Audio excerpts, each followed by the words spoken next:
নেপালে হরপ্রমাণে মৃতদের প্রতি শ্রদ্ধার্ঘ, আর অন্যদিকে সুন্দরবনের গাছের গায়ে রাখি বেঁধে সম্প্রীতির বার্তা দিলেন বসিরহাট পৌরসভার ৮ নম্বর ওয়ার্ডের নাগরিকরা। উত্তর ২৪ পরগনার সীমান্ত থেকে সুন্দরবনের একই ছবি দেখা গেল, যেখানে সব ধর্মের মানুষ মিলিত হয়ে একে অপরের রাখি পরিয়ে দিয়ে শুভকামনা করছেন, কিন্তু তার মধ্যে একটু বিষাদের সুর।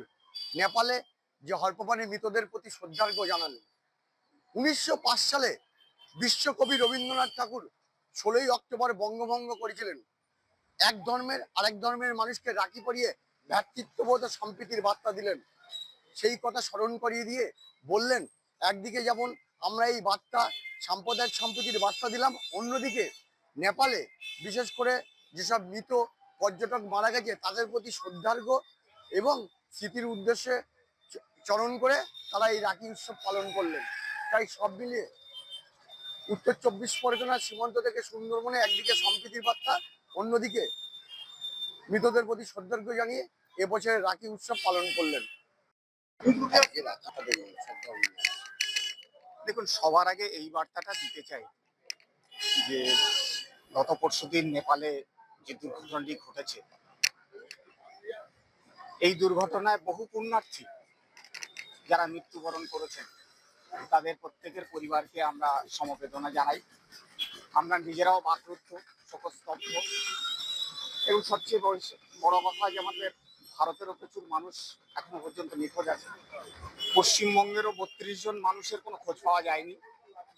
সেই সঙ্গে সবচেয়ে দুঃখের যে আমাদের বসিরহাটের এই আমাদের পাশের ওয়ার্ডের শিক্ষক দম্পতি, তারা দুজনও বেড়াতে গিয়েছিলেন, কিন্তু এখনো পর্যন্ত তাদের কোনো খোঁজ পাওয়া যায়নি।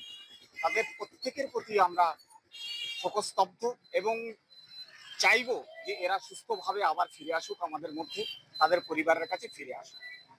সেই সঙ্গে আজকের এই উৎসবটি সাম্প্রদায়িক সম্প্রীতির উৎসব।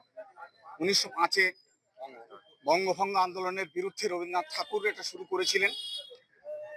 আমাদের এই ওয়ার্ডে আমাদের প্রিয় নেতা যিনি আজ প্রয়াত হয়েছেন, এই ওয়ার্ডের কাউন্সিলর, বসিরহাট পৌরসভার অ্যাডমিনিস্ট্রেটর ছিলেন মাননীয় প্রিয় অসিত মজুমদার মহাশয়, এই মোড়টায় দাঁড়িয়ে প্রতি বছরই এটা পালন করতেন। গত বছরও তিনি আমাদের সঙ্গে ছিলেন, আজ আর তিনি আমাদের মধ্যে নেই।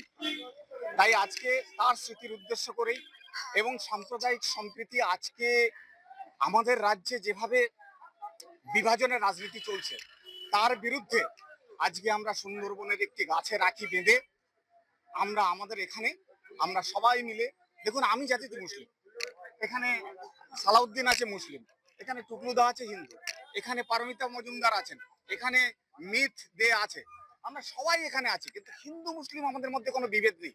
আমরা এই জায়গাটাকে শক্ত করতে চাই আরো, যাতে আমরা সম্প্রীতির এই রাজ্যে আমরা যাতে সুস্থভাবে বাস করতে পারি। রবীন্দ্রনাথ ঠাকুর যেটা করে গিয়েছিলেন, আমরা তার উত্তরাধিকারী হিসেবে আমাদের দায়িত্ব হচ্ছে সাম্প্রদায়িক সম্প্রীতি বজায় রাখা। আমরা সেই চেষ্টা আজকের দিনে করছি। বসিরহাট থেকে সঞ্জিত চক্রবর্তী, কলকাতা টিভি।